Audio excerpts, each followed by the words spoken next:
To download Rstudio, you can either use the link provided or in your search engine, if you type in Rstudio download, this will be your search results, and it's going to be this top hit right here. Rstudio recently rebranded to Posit, so that's why you're seeing some of that. But this is the landing page that you'll arrive on, and it reminds you that you do need to have R installed first. So if you need a refresher on how to do that, there is another video, and it's a handy link right here.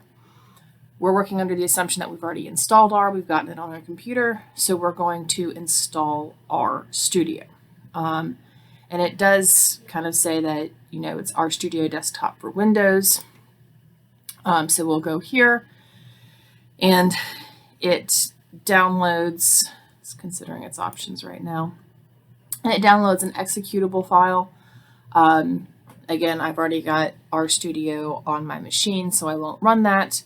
But you would follow the prompts contained therein.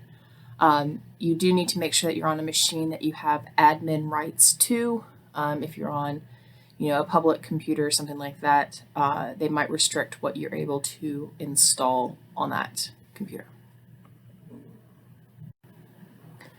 If you do not have a Windows machine, if you scroll down on this page a little bit, it'll give you some other options for different operating systems. So this would be, again, the Windows option. That's the machine I'm on.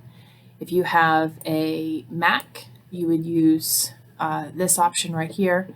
And then if you're running a Linux system, you have a number of different options depending on, what version of Linux you're running.